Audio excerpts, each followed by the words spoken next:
Assalamualaikum warahmatullahi wabarakatuh. Alhamdulillahi rabbil alamin. Asyhadu an la ilaha illallah wahdahu la syarika lah wa asyhadu anna sayyidana Muhammadan abduhu wa rasuluh. Allahumma salli wa sallim wa karrim wa barik ala sayyidina Muhammad wa ala alihi wa ashabihi wa man tabi'ahum bi ihsanin ila yaumil qiyamah. Qala rabbi shrah li sadri wa yassir li amri wahlul 'uqdatam min lisani yafqahu qawli. Saudara-saudara yang insya Allah kita semua dimuliakan Allah Subhanahu wa Ta'ala, bergulirnya waktu tak terasa telah menghantarkan kita di penghujung bulan suci Ramadan. Tamu agung itu kini akan berpamitan meninggalkan kita dengan sejuta pelajaran dan kebaikan sebagai hadiah terbaik bagi kita semua dari Allah Subhanahu wa Ta'ala.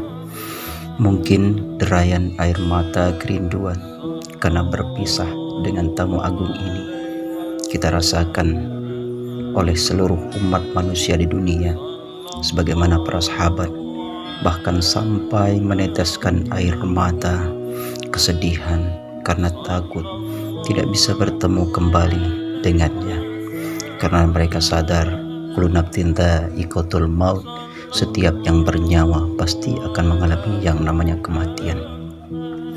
Saudara-saudaraku, andai Ramadan bisa berpesan pada kita semua, maka inilah yang mungkin akan disampaikannya kepada kita sebagai hamba Allah yang beriman.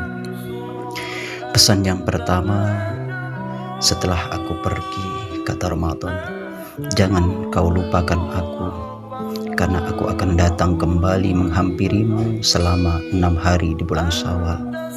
Tiada lain agar aku dan kamu senantiasa dekat.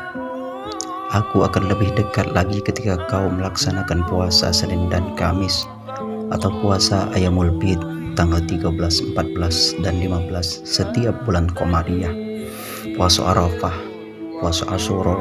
Bahkan Rasulullah SAW menganjurkan untuk melaksanakan puasa Nabi Daud, yaitu sehari berpuasa dan sehari berbuka.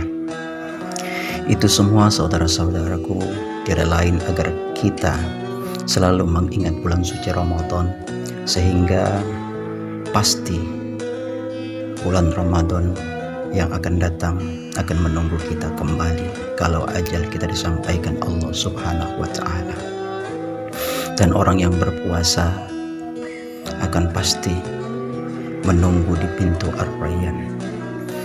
Yang kedua, pesan bulan Ramadan, setelah aku pergi, jangan kau biarkan kitab suci Al-Quran bersampulkan debu. Buatlah jadwal agar kita bisa tetap membacanya seperti sedia kala di waktu kita ada bersama Al-Quran pada saat bulan suci Ramadan. Ketahuilah saudara-saudaraku bahwa Al-Quran itu salah satu gizi hatimu, gizi hati kita semua, dan Al-Quran merupakan salah satu yang dapat memberi syafaat kelak, sebagaimana sabda Rasulullah SAW, puasa dan Al-Quran itu akan memberikan syafaat kepada hamba di hari kiamat. Puasa akan berkata, ya Rabbi, aku telah menghalanginya dari makan dan syahwat, maka perkenankanlah ya Allah, aku memberikan syafaatnya untuknya. Sedangkan Al-Quran akan berkata, saudara-saudaraku, kepada kita yang berpuasa di bulan suci Ramadan ini, ya Rabbi, aku telah menghalanginya dari tidur lelapnya di malam hari, maka perkenankanlah aku memberikan syafaat untuknya ya Allah. Maka Allah Subhanahu wa Ta'ala, saudara-saudaraku, memperkenankan keduanya memberikan syafaat kepada kita semua nantinya di hari akhirat. Subhanallah, alangkah indahnya, alangkah nikmatnya, alangkah maha dahsyatnya orang-orang akan diberikan oleh Allah Subhanahu wa Ta'ala suatu syafaat, suatu keringanan, suatu bantuan pertolongan kepada kita, naungan, karena di akhirat nanti tidak ada yang mampu menaung kita kecuali amal ibadah yang kita lakukan semasih kita hidup di dunia, di mana nanti mulut-mulut kita ini terkunci, tangan-tangan kita akan berbicara, dan kaki kita akan menjadi saksi sebagaimana dalam surat Yasin, al-yawma nakhtimu ala afwahihim wa tukallimuna aydihim wa tashhadu arjuluhum bima kanu yaksibun. Saudara-saudaraku, pesan yang ketiga, setelah aku pergi, kata bulan suci Ramadan, jangan kau tinggalkan sholat malam, walaupun kamu sanggup hanya melakukan beberapa rakaat saja. Sungguh sholat malam mampu mendekatkanmu dengan Rajamu, yaitu Allah Subhanahu wa Ta'ala. Sebagaimana juga firman Allah di dalam Al-Quran, wa minal laili fatahajjad bihi nafilatan lak asa ayyab asaka rabbuka maqaman mahmuda. Orang yang bangun malam, orang yang sholat, tahajud dan lain sebagainya ketika sepertiga malam yang terakhir, maka Allah Subhanahu wa Ta'ala akan mengangkat derajatnya yang tinggi di sisi Allah Subhanahu wa Ta'ala. Semoga kita termasuk dari hamba Allah yang dijanjikan oleh Allah Subhanahu wa Ta'ala. Pesan yang keempat, setelah aku pergi, kata Ramadan, jangan kau tinggalkan kebaikan-kebaikan yang sudah kamu lakukan di saat aku ada di sisimu. Ketahuilah bahwasanya Rajaku yaitu Allah senantiasa mencintai satu amalan kebaikan yang dilakukan tanpa henti walaupun itu sedikit. Sebagaimana sebuah hadis dari Aisyah radhiyallahu anha, bahwasanya beliau mengatakan bahwa Rasulullah SAW pernah bersabda, amalan yang paling dicintai oleh Allah Subhanahu wa Ta'ala adalah amalan yang kontinu terus menerus walaupun itu sedikit.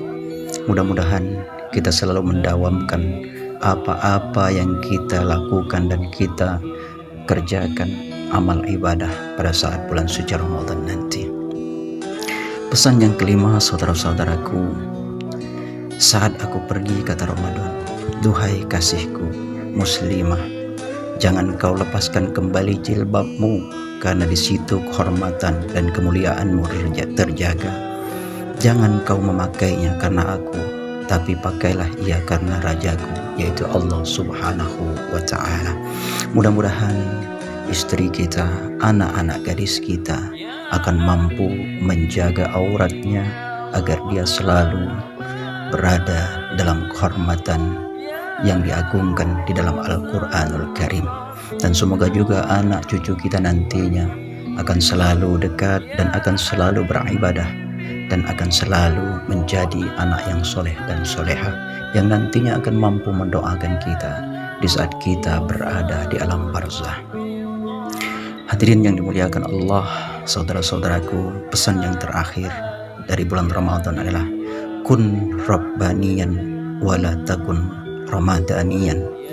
Jadilah kau insan yang senantiasa beribadah kepada Allah. Jangan kau beribadah hanya di bulan suci Ramadan saja, karena sungguh Allah itu Tuhan di seluruh waktu. Mudah-mudahan semua kita, anak, cucu, keturunan-keturunan kita akan menjadikan bulan Ramadan ini sebagai bulan tarbiyah, bulan pendidikan untuk menuju ke bulan-bulan yang lainnya, agar di setiap bulannya, setiap harinya, setiap detiknya kita selalu ingat dengan Allah Subhanahu wa Ta'ala. Karena Rasulullah katakan dalam hadisnya, ta'arraf ilallah firraha ya'rifka bisiddah. Barang siapa, kata Allah, yang mengingat aku pada saat dia waktu senang, maka akan dia ingatkan pada saat kita dalam kesusahan. Mudah-mudahan kita akan diberikan oleh Allah Subhanahu wa Ta'ala umur yang panjang, kemudian diberikan kesehatan, diberikan juga kita ilmu yang bermanfaat, dan kemudian diberikan ridho oleh Allah Subhanahu wa Ta'ala, sehingga kita mampu menutup mata kita menjadi insan yang bertakwa, dan mampu lidah kita ini diizinkan oleh Allah Subhanahu wa Ta'ala di saat akhir kalam kita, di saat ajal menjemput kita, kita mampu mengucapkan yaitu kalimat la ilaha illallah dakhalal jannah, dan kita akan masuk ke dalam surganya Allah. Amin ya rabbal alamin. Hadanallahu wa iyyakum ajma'in. Assalamualaikum warahmatullahi wabarakatuh.